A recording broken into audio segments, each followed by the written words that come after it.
বাংলাদেশে চাষ না করে কৃষি জমি ফেলে রাখলে সরকার নিয়ে নেবে। কৃষি জমি ফেলে রাখলে খাস খতিয়ানভুক্ত করা হবে। জেলা প্রশাসক, জেলার সব উপজেলা নির্বাহী কর্মকর্তা ও সহকারী কমিশনার ভূমি সহ বিভিন্ন পর্যায়ের কর্মকর্তাদের একটি চিঠি পাঠানো হয়েছে।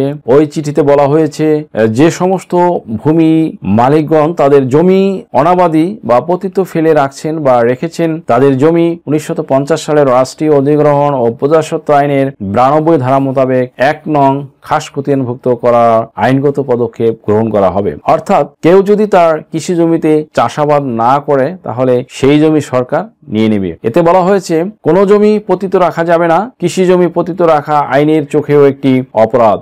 এরপরেও যদি কোনো ব্যক্তি তার জমি কৃষিকাজে ব্যবহার না করে পতিত রাখেন তাহলে উক্ত জমি রাষ্ট্রীয় অধিগ্রহণ ও প্রজাস্বত্ব আইন 1950-এর 92-এর 1 ধারা মোতাবেক খাসকরণের ব্যবস্থা গ্রহণ করা হতে পারে। কুষ্টিয়ার জেলা প্রশাসক মোহাম্মদ আসলাম হোসেন বলেছেন, তাদের মূল বিষয় হলো প্রত্যেকটি জায়গা যেন আবাদের আওতায় চলে আসে। তিনি বলেন, মানুষের জমি কেড়ে নেওয়া সরকারের উদ্দেশ্য না, উদ্দেশ্য হলো প্রত্যেকটি জমি যেন ফসলের আওতায় চলে আসে। কারণ এই মুহূর্তে গুরুত্বপূর্ণ বিষয় হলো খাদ্য নিরাপত্তা নিশ্চিত করা। ধরুন আপনি ঢাকায় থাকেন, গ্রামে জমি জমা আছে, জমিটিতে চাষাবাদ করলেন না, বর্গাও দিলেন না, বরং ফেলে রাখলেন। আমরা চাই সেটি চাষাবাদের আওতায় আসুক। কি প্রক্রিয়ায় জমি সরকার নেবে জানতে চাইলে তিনি বলেন, আগে তার বক্তব্য শোনা হবে যে কেন তিনি জমি ফেলে রেখেছেন। তার বক্তব্য শুনে বিবেচনায় নেওয়ার মতো হলে সেটি গ্রহণ করা হবে। তিনি বলেন, সরকার জমি এভাবে নিলেও পরে তা ভূমিহীনদের মধ্যেই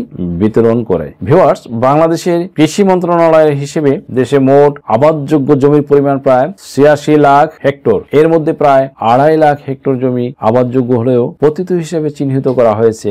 এর বাইরে বিপুল পরিমাণ খাস জমি সরকারের নিয়ন্ত্রণে আছে। কয়েকটি জেলা প্রশাসক নিজ এলাকায় গণবিজ্ঞপ্তি জারি করেছেন। বলেন, কয়েকটি জেলা প্রশাসন নিজ এলাকায় গণবিজ্ঞপ্তি জারি করে বলেছেন, আবাদি জমি ফেলে রাখলে তা খাস জমি হিসেবে খতিয়ানভুক্ত করার পদক্ষেপ নেওয়া হবে। এই ধরনের বিজ্ঞপ্তি নিজেদের ওয়েবসাইটে দিয়েছিল পটুয়াখালী জেলা প্রশাসন। জেলা প্রশাসক মতিউল ইসলাম চৌধুরী বলেছেন, কৃষি জমি হলে সেটি দীর্ঘদিন ফেলে রাখার অধিকার জমির মালিকদের থাকে না। কেউ যদি কৃষি জমি অনাবাদি রাখে, একটি নির্দিষ্ট সময় পর খাস খতিয়ানভুক্ত হবার আইন আছে। আমরা নানাভাবে সহায়তা করছি।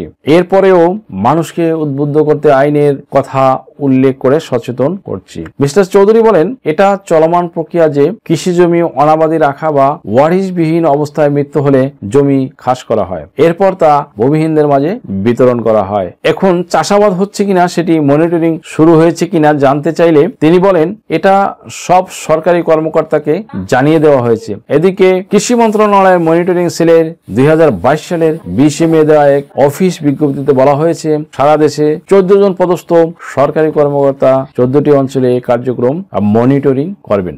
আপনার কি নাম ও বয়স সংশোধনের জন্য হলফনামা প্রয়োজন? এনআইডি, সার্টিফিকেট, পাসপোর্ট, জন্ম নিবন্ধন, দলিলের ভুল সংশোধনের হলফনামা, ধর্ম পরিবর্তনের জন্য হলফনামা, তালাক প্রত্যাহারের জন্য হলফনামা, যৌথ বিবাহের হলফনামা, রেজিস্ট্রি সহ কোর্ট ম্যারেজ। এছাড়া অন্য সকল ধরনের হলফনামা কিংবা এফিডেভিট নিতে আজই ডায়াল করুন 01724 583 880 নম্বরে।